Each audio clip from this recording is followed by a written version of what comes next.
I want to ask this question on choosing somebody as your spiritual father. What is your take? Taking somebody as your spiritual father. The problem of taking someone as a spiritual father, we need first of all to justify that concept biblically. Is it something that we find regularly happening in the Bible? Mm-hmm. I rather have a beautiful concept that I always share, where I say, don't learn my words, but learn my ways, and my words will come to you. The beautiful illustration is that of Elisha and Elijah, where it's not about spiritual fatherhood, but mentorship. I think there's a big difference between the two.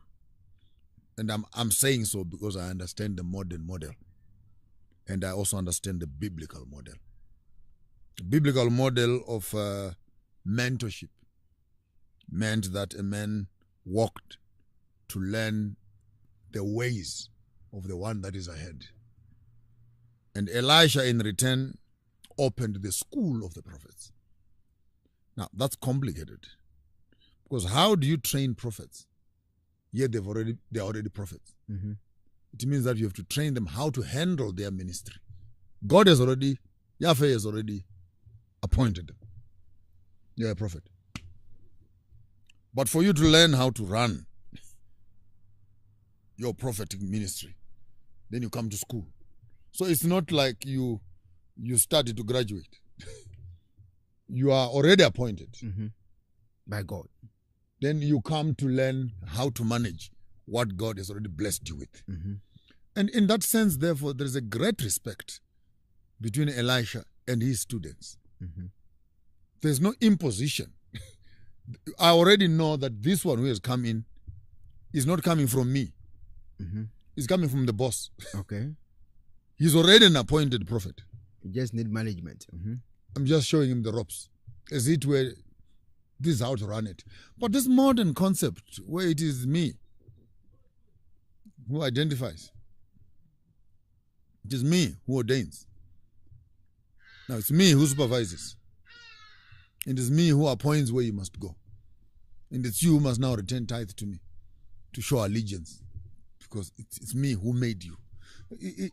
The system itself has lots of loopholes and subject to abuse in 1,000 ways, more than one. And so the modern model cannot work. The proper model, if these ministers were truthful, could be the Elijah model, or the Yahshua model, the Jesus model, where he set up the disciples and he dies and he goes.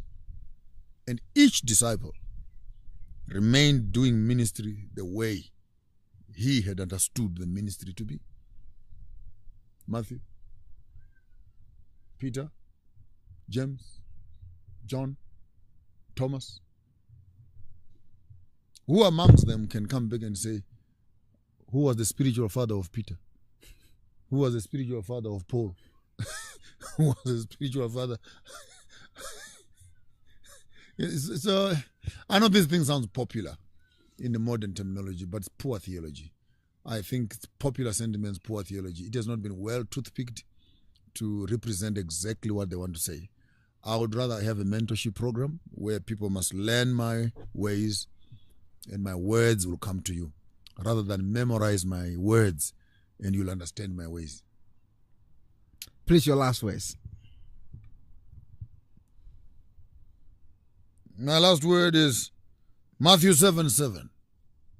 Ask, and it shall be given unto you.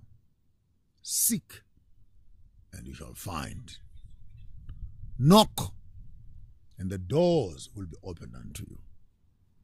And the word that is used there is ask, is A-S-K.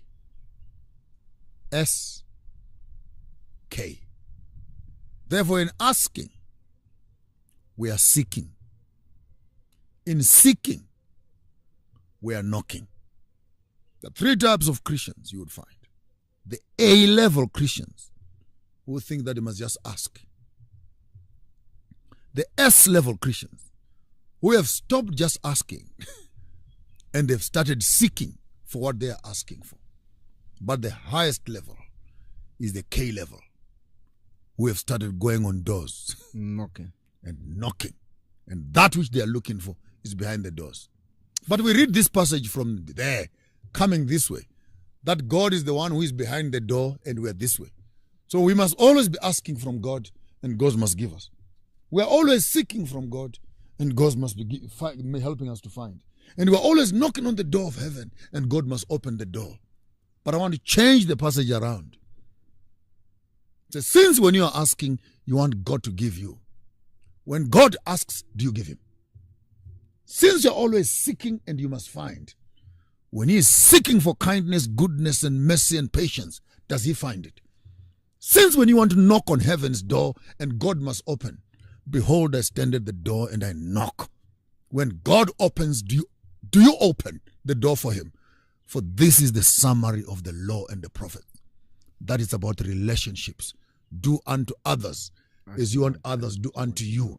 According to my theology, do unto God what you want God to do unto you.